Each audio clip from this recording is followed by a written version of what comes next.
Deyirlər süni intellekt gələcəkdə həkimləri əvəz eləyəcək. Sizin fikrinizcə bu həkimlər üçün təhlükəlidir yoxsa bir fürsət? Bu iddialar sizi narahat edir?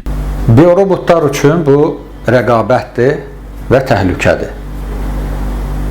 Həkimlər üçün fürsətdir. Sadəcə olaraq müasir dünyada həkim yoxdur. Həkim, filosof Allaha bərabərdir. Hipokratın deyimi var. Mənim üçün heç bir təhlükə yoxdur.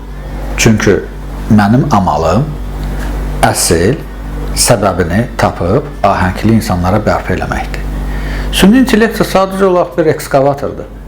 Əgər bir sahədə insan fiziki əməyi ilə bir 50 kilo qaldıra bilirsə, böyük bir kran tonlarla qaldıra bilir. O demək deyil ki, kranın ağırlığı artır.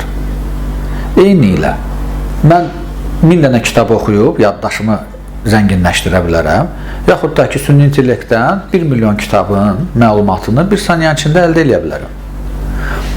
Mən zamanında bir 25 il bundan qabaq, bəlkə 30 il bundan qabaq, 91-ci, 92-ci illərdə gedib Axundov kitabxanasından hər hansı bir kitabı məlumatı götürməyə mənə bir həftə vaxtım gedirdisə, bugün həmin o süni intellekt hesabına, axtarış hesabına bir neçə saniyə vaxt aparır.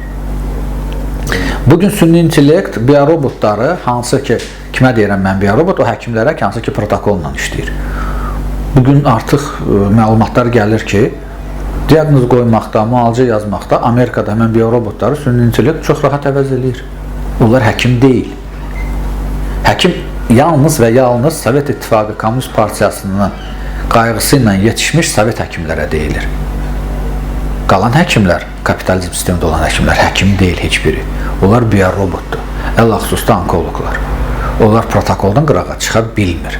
Onlar yaradıcı yanaşma onlarda yoxdur. Onlar üçün süni intellekt təhlükədir. Çünki süni intellekt onları çox rahatçılıqla əvəz edir.